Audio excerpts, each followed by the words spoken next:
जो इस तरीके से लाने लग रही है, हॉस्पिटल्स में ये सुनने को आ रहा है कि मेडिकल ऑक्सीजन कम हो गया, पेशेंट्स वहाँ पे मर गए, ऐसी जो दिल दुखाने वाली जो स्टोरीज़ हैं ये कब बंद होगी।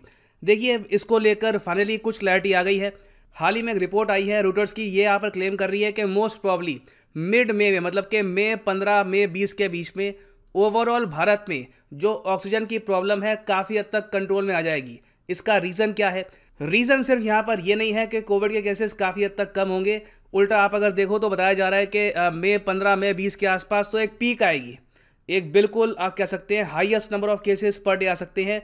उसके बाद धीरे धीरे ढलान आएगी। तो इवन दो केसेस बढ़ सकते हैं मगर ओवरऑल ऑक्सीजन क्राइसिस काफ़ी हद तक कंट्रोल में आ जाएगा। उसके रीज़न यहाँ पे मैं आपको बता रहा हूँ। एक तो भारत में जो मेजर कंपनीज हैं जो प्रोड्यूस कर रही है मेडिकल ऑक्सीजन, इन्होंने अपनी प्रोडक्शन बहुत ज़्यादा बढ़ा दी है। इसमें कुछ कंपनीज का नाम आपके सामने है। एक तो है लिंडा इंडिया, उसके अलावा एक और कंपनी है, यहाँ पे आप देख पाओगे आयनॉक्स एयर प्रोडक्ट्स। आज के समय इंडिया में मेजॉरिटी जो मेडिकल ऑक्सीजन प्रोड्यूस किया जा रहा है ये दो कंपनीज ही प्रोड्यूस कर रही है ना। इन सब के अलावा हम ये भी देख रहे हैं कि हमारे यहाँ बहुत सारे जो स्टील प्लांट्स हैं, जो रिफाइनरीज हैं, वहाँ पर भी जो नाइट्रोजन पहले प्रोड्यूस होता था वो प्रोडक्शन रोककर अब ऑक्सीजन को प्रोड्यूस किया जा रहा है। और इस पहल में सबसे आगे है आज के समय रिलायंस फाउंडेशन ने देखो हाल ही में प्राउडली ये बोला है कि आज के समय ये लोग प्रोड्यूस कर रहे हैं 1000 metric ton of medical grade liquid oxygen हर दिन। इसका मतलब देखो यहाँ पर यह है कि देश में ओवरऑल जो टोटल प्रोडक्शन है उसका 11% प्रोड्यूस कर रहा है रिलायंस फाउंडेशन। इवन दो इनका कहीं से भी दूर दूर से आप कह सकते हैं रिलेशन था नहीं मेडिकल ऑक्सीजन से। रिलायंस कभी भी एक मेडिकल ऑक्सीजन का प्रोड्यूसर था नहीं, मगर तब भी आज के समय आप अगर देखो तो 10 में से एक जो कोविड पेशेंट है भारत में जिसको ऑक्सीजन की आवश्यकता है, उसको ऑक्सीजन आज के समय मिल रहा है फ्रॉम रिलायंस फाउंडेशन। और यहाँ पे आप देख पाओगे ये इन्होंने एक फोटो भी रिलीज करी है ना। जो डिटेल्स इन्होंने यहाँ पर बताया ये बहुत ही इंटरेस्टिंग है कि किस तरीके से इन्होंने प्रोडक्शन बढ़ाई है ऑक्सीजन की। और हाँ, यहाँ पे आपका मोस्ट प्रॉब्ली एक क्वेश्चन आएगा कि ठीक है, रिलायंस आज के समय जो ये मेडिकल ऑक्सीजन है ये प्रोवाइड कर रहा है, क्या ये बिल्कुल फ्री ऑफ कॉस्ट है? तो ये है बिल्कुल फ्री ऑफ कॉस्ट। ये बहुत बड़ी बात है। यहाँ पे आप देखोगे ऑलरेडी ये करीब 15 लाख पेशेंट्स की हेल्प कर चुके हैं। इतना ऑक्सीजन ये प्रोड्यूस कर चुके हैं कि 15 लाख पेशेंट्स की हेल्प हो जाए। और अब जो ये 1000 metric ton of liquid medical grade oxygen produce करेंगे, इससे हर दिन 1 लाख लोगों की जो नीड है ऑक्सीजन की ये पूरी हो पाएगी। और रिलायंस ने ओपनली यहाँ पर यह भी बोला है कि हमारी कंपनी के जो चेयरमैन है मुकेश अंबानी, ये पर्सनली सुपरवाइज कर रहे हैं इस पूरी प्रोडक्शन को ना। यहाँ पे आप कहेंगे पर्सनली ये क्यों यहाँ पे सुपरवाइज कर रहे हैं?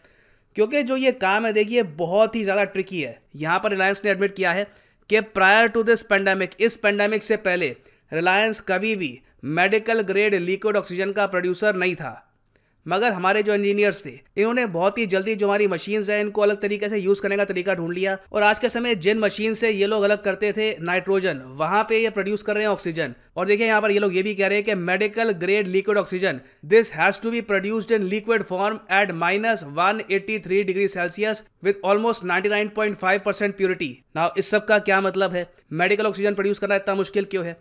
देखो, पहली बात तो आपको समझना होगा, जो भी ये यहाँ पे प्रोड्यूस कर रहे हैं मेडिकल ग्रेड ऑक्सीजन, ये प्रोड्यूस किया जा रहा है फ्रॉम जामनगर में आपको पता होगा रिलायंस की ट्विन ऑयल रिफाइनरीज आपको यहाँ पर मिलेगी। अब वैसे आप अगर देखो ऑयल रिफाइनरीज को, तो ये लोग मेन प्रोडक्शन करते हैं नाइट्रोजन की। मैंने आपको करीब एक हफ्ते पहले वीडियो में बताया था कि आप अगर अपने आसपास की एयर देखो तो यहाँ पे आपको मिलेगा 78% नाइट्रोजन, 20% ऑक्सीजन और फिर कुछ 1-2% बाकी कुछ आपको गैसेज मिलेंगी।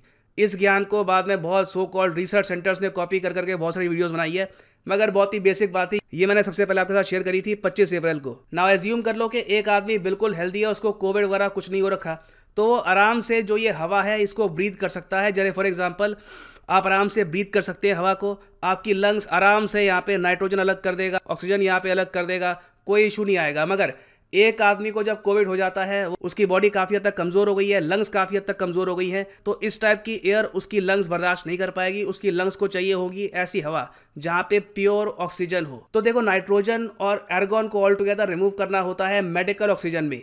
ना ये तो हो गया मेडिकल ऑक्सीजन का प्रोसेस। अब देखो, जो ऑयल रिफाइनरीज है ना, उनके उल्टा सिस्टम होता है। जो ऑयल रिफाइनरीज हैं जहाँ पे सऊदी अरेबिया या फिर यूएई, इराक, यहाँ से कच्चा तेल लाकर ऑयल रिफाइनरी में हम इसका बनाते हैं पेट्रोल, डीजल, बहुत सारे प्रोडक्ट्स। तो ऑयल रिफाइनरी में ऑक्सीजन का इतना यूज़ होता नहीं है, यहाँ पर यूज़ होता है नाइट्रोजन का। तो यहाँ पे क्या करते हैं, ये मशीन से जो आसपास की हवा है वहाँ पे ऑक्सीजन और एर्गॉन को कर देते हैं रिमूव, और नाइट्रोजन को यहाँ पे अलग करके यूज़ करते हैं फॉर इंडस्ट्रियल पर्पस। नाउ यहाँ पे आप पूछेंगे अच्छा तो रिलायंस की जो जामनगर रिफाइनरी थी वो एक्चुअली पहले उल्टा काम कर रही थी, ये लोग ऑक्सीजन को फेंकते थे, नाइट्रोजन को ज़रा प्रोड्यूस करते थे। तो इसका आंसर है हाँ बिल्कुल। और रीज़न देखो यहाँ पर ये है, नाइट्रोजन का बहुत ही इंपॉर्टेंट रोल होता है ऑयल और गैस इंडस्ट्री में, क्योंकि काफ़ी बार ऑयल रिफाइनरीज में ऐसे केमिकल्स ऐसी गैसेस को यूज़ किया जाता है जिनका कॉन्टैक्ट अगर ऑक्सीजन से हो गया तो विस्फोट वहाँ पे हो सकता है, काफ़ी बड़ा एक्सीडेंट भी हो सकता है। तो काफ़ी बार ये लोग क्या करते हैं, नाइट्रोजन से जो अपने कंटेनर्स हैं, जो अपनी पाइप्स हैं, उसे कवर कर देते हैं। बेसिकली जो भी टैंकर है, जो भी पाइप्स है, दे कवर इट विद नाइट्रोजन, ताकि ऑक्सीजन यहाँ पे दूर रहे और जो भी अंदर गैस भर रहे हैं, जो भी अंदर लिक्विड भर रहे हैं, ये बिल्कुल सेफ रहे किसी भी टाइप के एक्सप्लोजन से। तो कम शब्दों में ये समझ लो कि ऑयल रिफाइनरी में नाइट्रोजन सबसे इंपॉर्टेंट होता है, ऑक्सीजन की इतनी इंपॉर्टेंस होती नहीं है, और नाइट्रोजन का मेन रोल होता है सेफ्टी पर्पस के लिए। तो अब आप यहाँ पे समझ सकते हैं कि आरआईएल यहाँ पर ये क्यों कह रहा है कि हमारे इंजीनियर्स को काम करना पड़ा, हमने अपनी मशीन्स को रिकन्फिगर किया, क्योंकि पहले जो मशीन ऑक्सीजन को फेंक रही थी, नाइट्रोजन को स्टोर कर रही थी, अब उस मशीन को नाइट्रोजन को फेंकना था, ऑक्सीजन को स्टोर करना था। तो ये रिलायंस ने बहुत ही जल्दी किया है और ऑब्वियस सी बात है इनको लॉस भी हुआ होगा इससे, इनके जो ओवरऑल ऑपरेशंस हैं उसमें थोड़ा बहुत इनको लॉस भी हुआ होगा, मगर वो लॉस सहते हुए भी इन्होंने बहुत ही अच्छा एक एग्जाम्पल सेट किया है for the rest of India.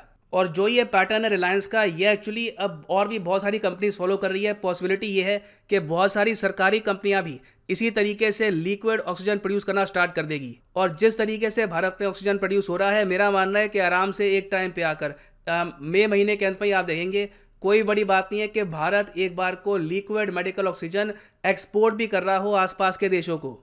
और फाइनली यहाँ पर मैं ये भी ऐड कर दूं कि आप किसी भी एग्जाम के लिए प्रिपेयर कर रहे हैं, चाहे UPSC, bank, SSC, any examination, simply जाओ unacademy.com पे या फिर अनअकैडमी की ऐप पर क्लिक करो अपने एग्जाम पे, फॉर एग्जांपल यूपीएससी, और यहाँ पे आप परचेज कर सकते हैं प्लस या फिर आइकॉनिक कोर्स।